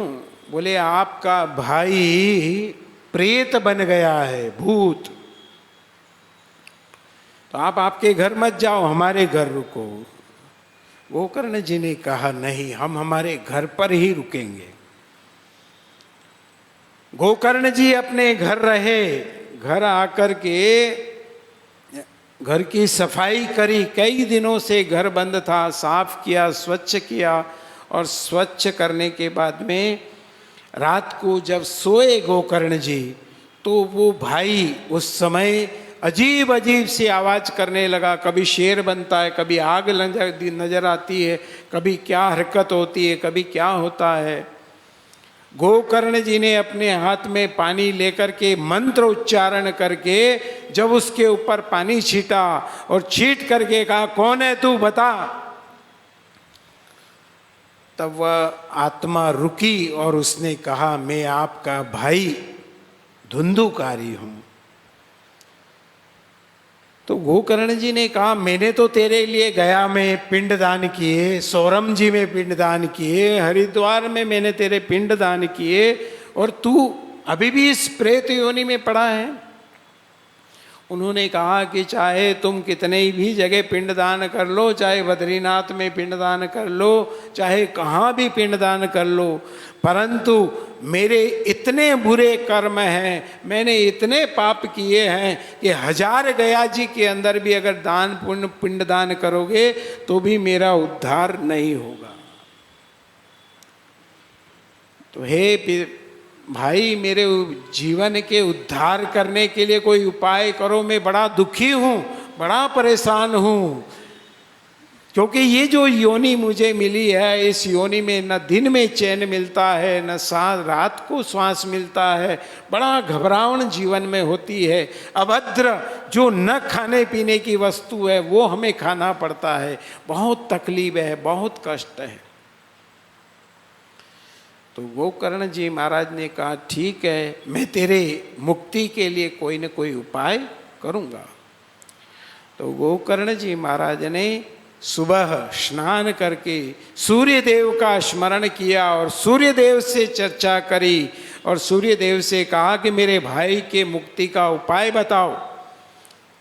तो सूर्य नारायण भगवान ने कहा कि श्रीमद् भागवत ग्रंथ की कथा उसे सुनाओ, तो जिसके द्वारा तुम्हारे भाई का प्रेत योनि में पड़े हुए भाई का उद्धार हो जाएगा, कल्याण हो जाएगा। सूर्य नारायण भगवान ने कहा और गोकर्ण जी ने कहा, बहुत अच्छी बात है। गांव वालों से भी कहा, भाई गांव वाले कि हम भागवत कथा करेंगे तो आइए सब मिलकर के कथा करें, आओ। तैयारी की गई, बहुत सुंदर पांडाल बनाया गया और भागवत स्वयं गोकर्ण जी महाराज ने कथा करी। तो गोकर्ण जी ने कथा करी तो भाई भी आया, उसने कहा मेरे लिए भी व्यवस्था करो। तो उस समय 7 बांस, एक गठान वाला एक बांस लेकर के आए, 7 जिसके अंदर पेरी है, ऐसे उस बांस को कथा के पिछले भाग में उस बांस को लगाया गया और मंत्र द्वारा जहाँ गोकर्ण जी महाराज ने अपने भाई की आत्मा को उस बांस के अंदर बिठाया और उस बांस के अंदर बिठाया।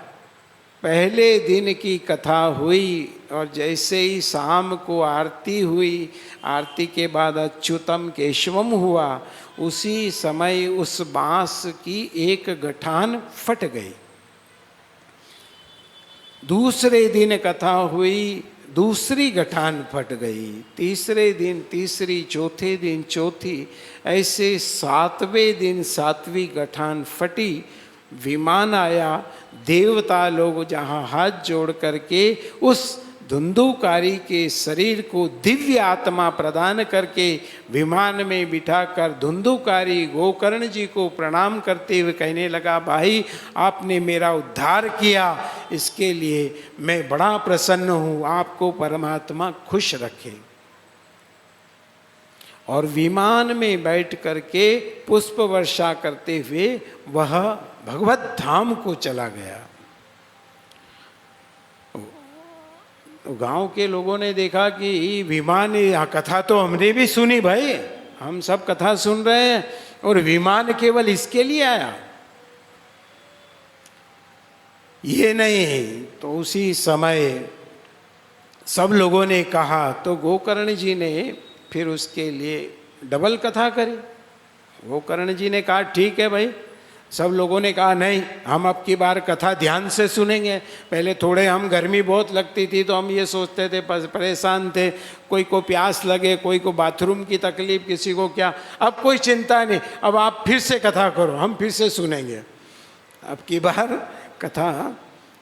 तो समय भी हो गया है, तो आइए कथा को विश्राम दे करके कल जिस प्रकार से आगे श्रीमद् भागवत ग्रंथ के प्रथम अध्याय से जहाँ कथा प्रारंभ होती है, वो सुंदर पावन कथा, और गोकर्ण जी के द्वारा भी जो थोड़ी सी बची हुई कथा, वो अगले अध्याय में कल आप लोगों को विस्तार से बताएंगे। सूत जी महाराज के पावन चरण कमलों में शौनकादिक ऋषि प्रणाम कर विश्राम करते हैं। आइए एक माला भाव से, प्रेम से सब मिल करके गुणगान करें। बोलिए राम राम एक, राम राम दो, राम राम तीन, राम राम चार, राम राम 7, राम राम 8, राम राम 9, राम राम 10, राम राम 11, राम राम 12,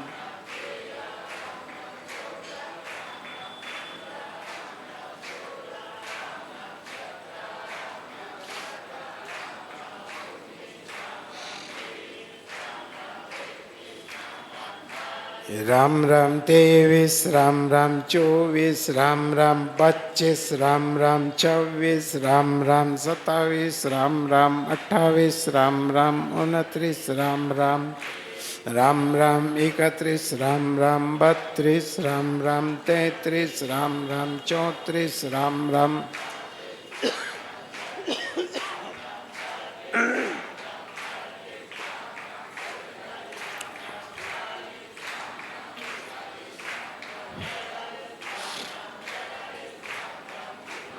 राम राम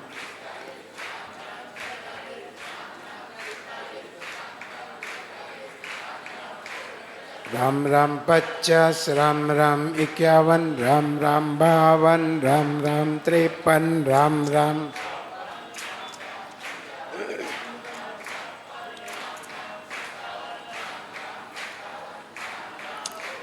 राम राम 60, राम राम 61, राम राम 62, राम राम 63, राम राम 64, राम राम 65, राम राम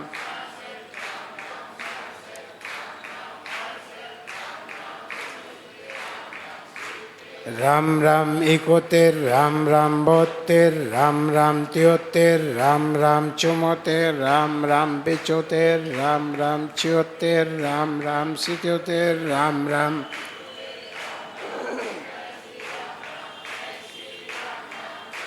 राम राम 82, राम राम 83, राम राम 84, राम राम 85, राम राम 86, राम राम 87, राम राम 88, राम राम